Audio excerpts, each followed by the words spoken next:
Hola chicos, hoy quiero hablarles de la evaluación inicial que realizamos en el paciente politraumatizado. ¿Cuál es el objetivo principal que tiene esa evaluación? ¿Por qué se realiza en un primer momento? ¿Cuáles son los pasos a realizar? ¿Cómo realizamos cada uno de esos pasos? Y esto es lo que vamos a ir desarrollando el día de hoy. Pero antes quiero explicarles de qué trata su rol. El rol principal que ustedes siguieron, que eligieron, para brindar el primer cuidado en el primer momento. Así es, vamos a hablar del rol que cumple el operador de emergencias prehospitalar. ¿Cuáles son sus funciones? ¿Cuáles son sus objetivos? Y recuerden que nuestros pacientes no nos eligieron, nosotros los elegimos, porque podríamos haber elegido otra profesión, pero no lo hicimos. Aceptamos las responsabilidades de la atención al paciente en algunas de las peores situaciones. Recuerden, chicos, que nosotros trabajamos aunque estemos cansados, cuando tenemos frío, así sea que llueva, que esté oscuro, cuando no sabemos también qué nos puede esperar en ese primer momento, nosotros vamos y abordamos nuestro primer cuidado. Esto nos da la pauta de que tenemos que aceptar esa responsabilidad o, claro, renunciar a ella. Y esto lo van a ir viendo ustedes a medida que vayan cumpliendo estas funciones a nivel prehospitalar. ¿Van a aceptar esa responsabilidad o van a renunciar a ella? Pero siempre deben brindar la mejor atención que puedan dar. No mientras soñamos despiertos, no con equipos sin controlar, no con suministros incompletos y no con el conocimiento de ayer. No podemos pretender estar listos si no nos preparamos, si no leemos, si no aprendemos todos los días, porque nosotros elegimos cuidar. Esta frase también habla mucho del rol que cumple este profesional. El destino del herido descansa en las manos de quien aplica el primer vendaje. Habla de la importancia crítica de la atención inicial que recibe una persona lesionada. Esto quiere decir que la primera persona que atienda al herido, que generalmente es el bombero, es el paramédico, es una persona que está en el lugar de la escena o el propio profesional de la salud, va a jugar un papel vital. Todas las acciones que tomen en esos primeros momentos pueden influir significativamente en el resultado final para ese paciente. Aplicar un vendaje correctamente puede llegar a prevenir infecciones graves, puede detener hemorragias, puede evitar que se agraven heridas. Un vendaje mal aplicado puede tener consecuencias negativas. Entonces, todo lo que hagan tienen que hacerlo correctamente. Y en ese momento podemos salvar la vida de una persona, evitando que se complique. Y vamos a ver también más adelante, en cuanto a nuestro paciente politraumatizado, cuáles son estas etapas de mortalidad y por qué es tan importante brindar este primer cuidado. En cuanto al rol de estos profesionales, tienen que saber que ellos actúan en el primer momento, es decir, que ellos van a trabajar directamente en el lugar del incidente, van a brindar atención de salud inmediata a aquellas personas en situación crítica. Y sus funciones van a ser evaluar de forma rápida a sus pacientes, van a estabilizarlos, aplicar los primeros cuidados antes del traslado de las víctimas. Por ejemplo, van a controlar hemorragias, van a realizar inmovilizaciones, el soporte vital básico, el soporte vital avanzado, van a comunicarse con el centro de atención que va a recibir a los pacientes. Y siempre tengan en cuenta que uno va a trabajar quizá en escenarios bastante complejos, bajo mucha presión, y muchas veces van a estar en condiciones donde van a tener que trabajar igualmente, así llueva, truene, sea oscuro. Entonces, tienen que estar preparados para todo tipo de escenarios, capacitarse mucho en cuanto a las técnicas que van a brindar, en cuanto a las tomas de decisiones rápidas y seguras que tienen que dar. Por ejemplo, van a un accidente de tránsito. ¿Qué tienen que hacer? Llegan al lugar, valoran la seguridad de la escena, verifican a sus pacientes, estado de conciencia, todo lo que es el protocolo de atención de primer momento, el ABCD del trauma, si tienen que realizar inmovilizaciones que probablemente tengan que realizar, van a colocar el collarín cervical, van a controlar hemorragias activas, van a preparar a esos pacientes para sus traslados y a la par van a tener que informar también al hospital que va a recibir al paciente sobre su estado de salud. Entonces, dentro de las funciones que puede cumplir el operador de emergencias prehospitalares se encuentran la valoración de la seguridad de la escena. Siempre que van a auxiliar a una persona, tienen que verificar que sea un lugar seguro para ustedes. Tienen que verificar también que sea un lugar seguro para la víctima, para poder posteriormente otorgar sus cuidados inmediatos. Quizá tengan que realizar la reanimación cardiopulmonar, entonces se debe estar preparado también para ese tipo de casos, en caso de paradas cardiorrespiratorias. Pueden realizar la detención de las hemorragias, desde las más leves hasta las más peligrosas, y es donde van a activar, en ese caso las exsanguinantes, activar dentro del protocolo la letra X. Pueden desobstruir vías aéreas en caso de obstrucción, pueden restringir movimientos espinales y en caso de sospecha de algún tipo de alteración tienen que saber identificar de forma rápida algún tipo de infarto, ya sea a nivel de miocardio, a nivel del cerebro, si hablamos de ACV, accidente cerebrovascular. Y esto les tiene que dar también la pauta de qué tipo de ambulancia tiene que venir a la escena o dónde trasladar a la víctima. Si hablamos de un accidente cerebrovascular en nuestro país, ¿qué tipo de hospital puede atender esos pacientes? Porque si nosotros derivamos a cualquier lugar, a cualquier centro asistencial y no se cuente con esa sala o con ese tratamiento, vamos a demorar la atención de ese paciente. El Decálogo Universal del Operador de Emergencias Prehospitalarias, también conocido como las 10 S, no es solo una lista, esto también es una guía de vida, un conjunto de valores, de principios, que van a definir el espíritu de quienes responden cuando otros más lo necesitan.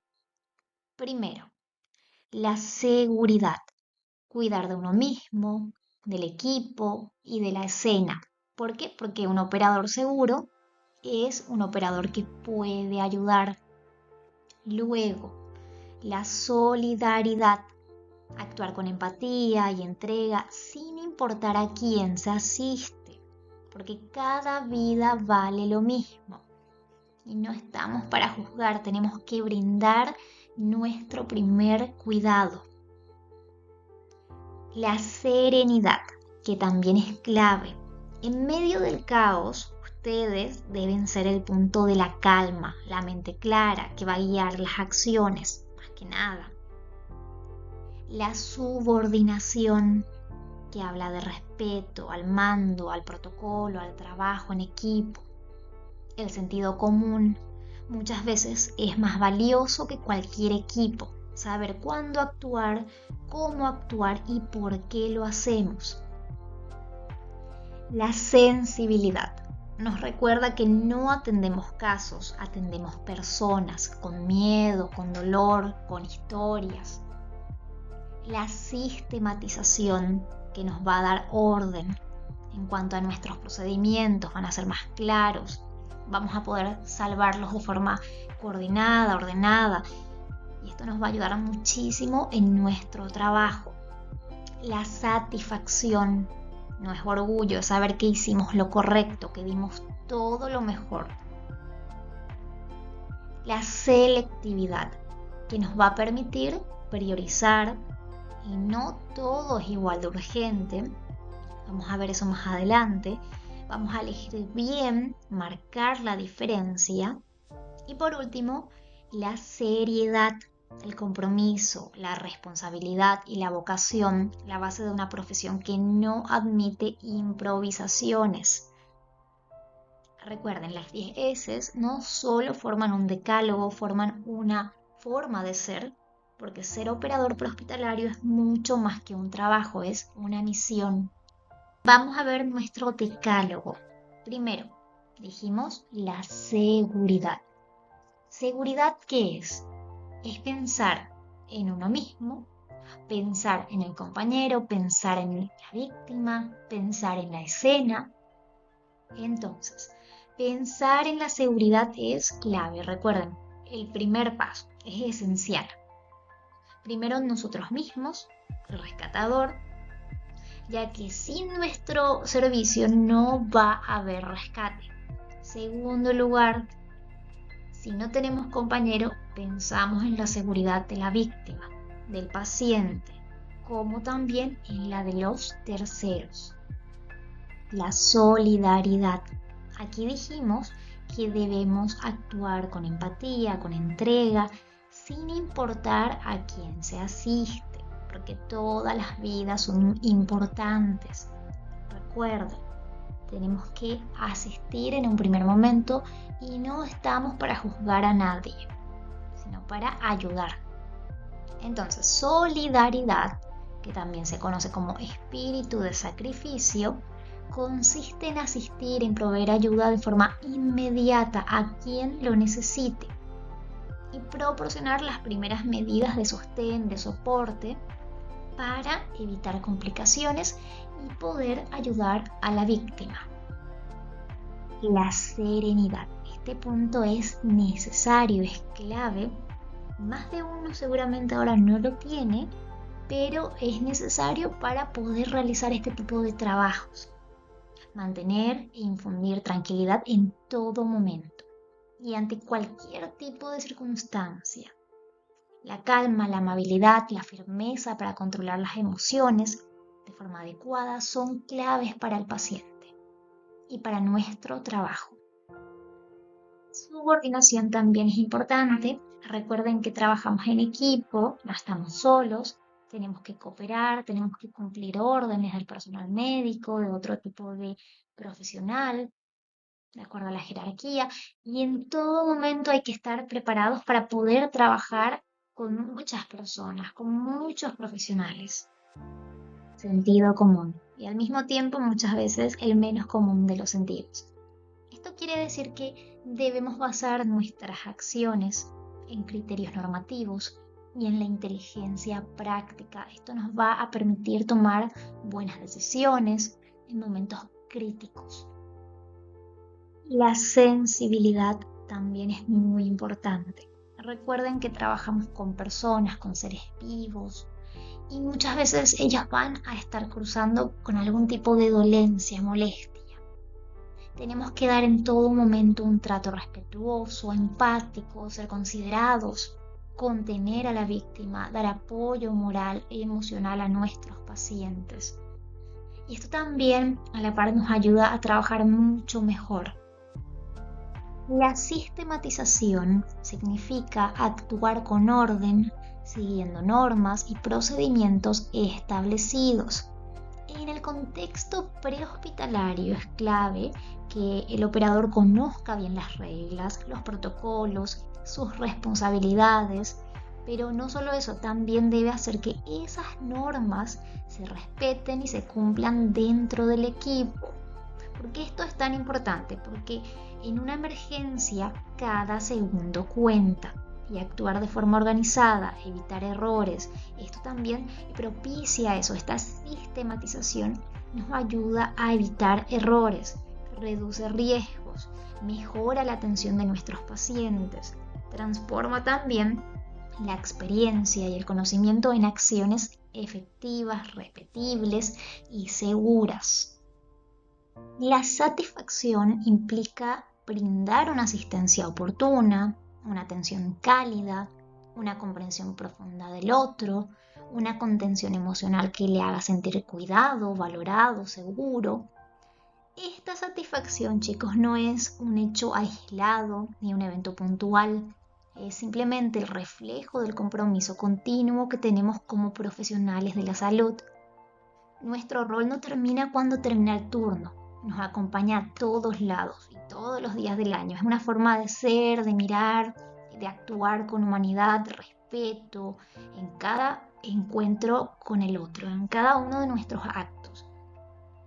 Es mucho más que cumplir una tarea, es dejar una huella positiva en la vida de esa persona. La selectividad en este contexto se refiere a la capacidad de priorizar y seleccionar adecuadamente en qué actividades concentrarse durante las guardias. Es seleccionar lo más importante, la atención directa al paciente, excluir o dejar en segundo plano aquello que no es urgente o relevante para la atención en ese momento.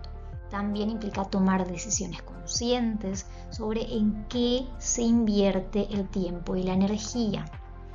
Entonces, deben también ser selectivos para mantenerse 100% disponibles, enfocados en su rol asistencial, específicamente en las situaciones críticas como son las emergencias. La seriedad en el ámbito prehospitalar se refiere a actuar con disciplina, profesionalismo, prudencia, que son cualidades que van a transmitir confianza a nuestros pacientes.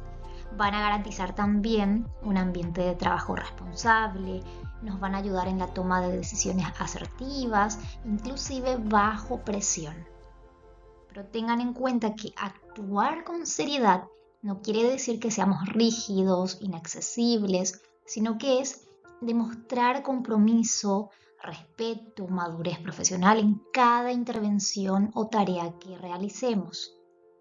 La ética profesional en el campo prehospitalar implica reflexionar sobre las razones que guían nuestras acciones en situaciones críticas, fuera del entorno hospitalario. Se basa en principios como son el respeto por la vida, la autonomía del paciente y la responsabilidad en la toma de decisiones rápidas, muchas veces tomadas bajo presión. Estos principios éticos que vamos a ver a continuación nos van a orientar en nuestra forma de ser, en nuestro comportamiento y va a ir junto también a nuestras motivaciones, a nuestros valores. Y en este contexto, la moral va a representar las normas, las costumbres adquiridas en nuestra formación y nuestra práctica cotidiana. Esto nos ayuda siempre a actuar conforme a lo que la sociedad considera correcto y a lo que es moralmente correcto en cuanto a nuestras acciones como profesionales que brindan cuidados.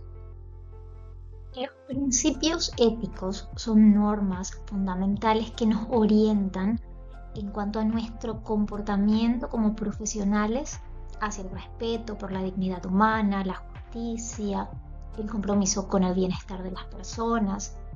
En el caso específico del personal prehospitalario, los paramédicos, técnicos en emergencias médicas, enfermeros que brindan atención fuera del hospital, estos principios van a ser esenciales para tomar decisiones más rápidas, de forma responsable, en situaciones críticas. Vamos a ver distintos tipos de principios que nos rigen y tengamos en cuenta que todo lo que hagamos tiene que estar basado en estos principios, porque muchas veces nos va a tocar tener que tratar con algún tipo de dilema ético. Tenemos que conocer qué quiere decir la autonomía, en qué se basa, qué derecho tiene el paciente, si hablamos desde el lado de la parte legal, cómo podemos aplicar algún principio con el fin de hacer el bien a pesar de que exista algún tipo de contraindicación. Eso también lo vamos a ir viendo. Entonces, vamos a ver, por ejemplo, el principio de la beneficencia. Este principio nos obliga a actuar siempre buscando el mayor beneficio para el paciente, aliviando el sufrimiento, promoviendo su bienestar físico, emocional. También tenemos lo que es la integridad. La integridad implica actuar con honestidad, coherencia, respeto por los valores éticos. Inclusive cuando no hay supervisión, siempre debemos actuar con honestidad, con respeto. Esto nos guía a nosotros a mantener una conducta más profesional, así sea que estemos trabajando bajo presión. Y la objetividad, que es la capacidad de tomar decisiones sin dejarse influir por las emociones, por los prejuicios o por los intereses personales. En emergencias, por ejemplo, esto nos va a permitir actuar de forma imparcial, profesional, centrándonos en las necesidades de nuestros pacientes. Hay que ser objetivos. También tenemos que tener en cuenta este principio.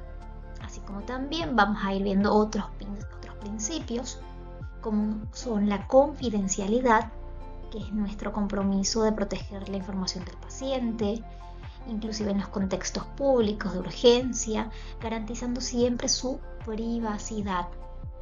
O la justicia, que consiste en brindar una atención equitativa, justa, sin discriminación, usando los recursos disponibles de forma responsable, incluso cuando son limitados. O la no maleficencia, que se basa en la regla de no hacer daño. Las intervenciones deben ser siempre seguras, adecuadas, evitando causar daño innecesario o dolor innecesario a nuestros pacientes. El comportamiento que tiene que tener un profesional de la salud y sobre todo también el profesional del área extrahospitalar debe estar basado en principios éticos, en valores, en la moral, en las normas que seguimos, en los protocolos.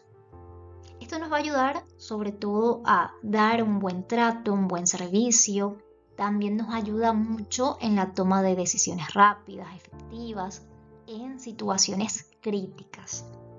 En medicina tenemos 4 principios éticos fundamentales que nos orientan. La autonomía, recuerden en qué consistía el principio de la autonomía. Era respetar la decisión del paciente siempre que sea posible, incluso en un medio de un caso de emergencia. También el paciente tenía derecho a estar informado. Otro principio era la no maleficencia, que consiste en actuar para no causar daño. Cada intervención siempre debe buscar la mayor seguridad posible para los pacientes. La beneficencia, que es el principio de hacer el bien, brindando atención de calidad, atención rápida, eficiente, siempre con el bienestar del paciente como prioridad. Y la justicia, que consiste en tratar a todos los pacientes con equidad, por igual, sin importar su condición, su origen, etnia, situación económica. El trato debe ser correcto y bueno para todos los pacientes.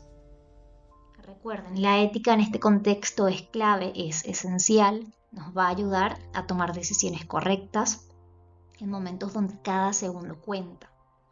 Porque actuar con ética y compromiso también salva vidas. Vamos a analizar el principio de autonomía. ¿Qué nos dice la autonomía?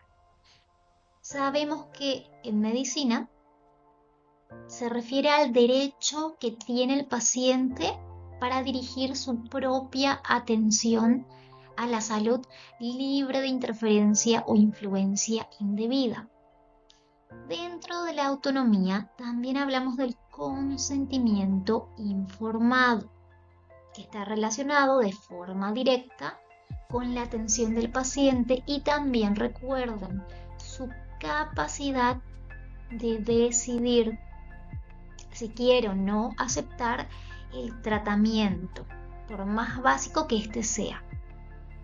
Nuestro consentimiento informado es un proceso mediante el cual se le proporciona a un paciente que tiene capacidad de toma de decisiones o a un tomador de decisiones subrogado, por ejemplo el familiar, la información necesaria para otorgar consentimiento informado o para rechazar el tratamiento médico a ofrecer.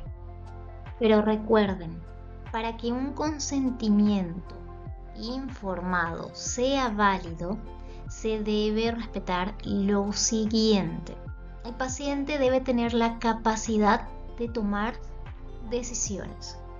Debe tener la capacidad de comunicar la comprensión de su diagnóstico y las opciones de tratamiento explicadas.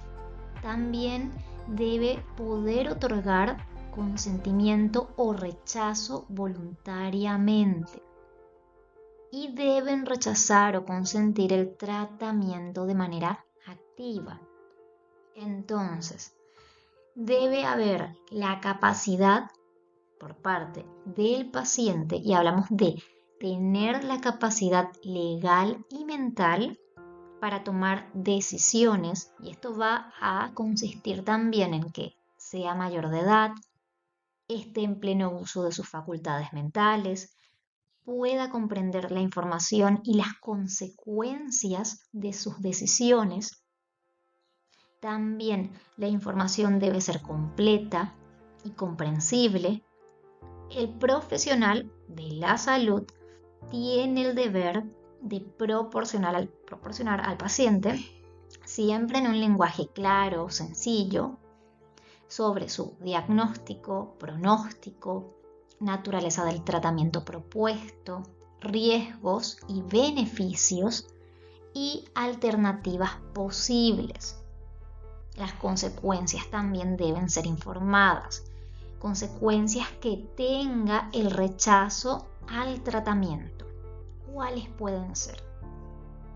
Pero siempre la decisión del paciente debe ser libre de presiones externas, sin coacción de familiares, de personal de salud, de otras personas. Y sobre todo, debe haber comprensión. Nosotros tenemos que estar seguros de que el paciente demuestre que entendió la información. No basta con que escuche o firme. Él debe poder explicar con sus propias palabras lo que se le ha explicado, lo que entendió. Y recuerden, chicos, todo esto también debe estar documentado. Aunque pueda ser este consentimiento de forma verbal, en muchos casos es necesario tenerlo por escrito y firmado. El principio de la no maleficencia es el principio que nos exige a los profesionales de la salud evitar intervenciones que puedan causar daño, incluso si se hacen con buenas intenciones. Y aquí este principio se resume en esta frase: primum non nocere, que quiere decir primero no hacer daño. Ustedes también en el área prehospitalar deben tener en cuenta este principio en todos los procedimientos que van a realizar en sus pacientes. ¿Por qué? Les doy un ejemplo. Si van a movilizar a un paciente politraumatizado, ¿qué tienen que tener en cuenta para no generar mayor daño en la víctima?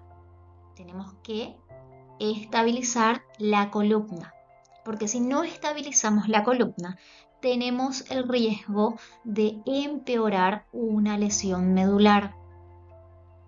O en el caso de administración de fármacos sin previo conocimiento a posibles reacciones alérgicas.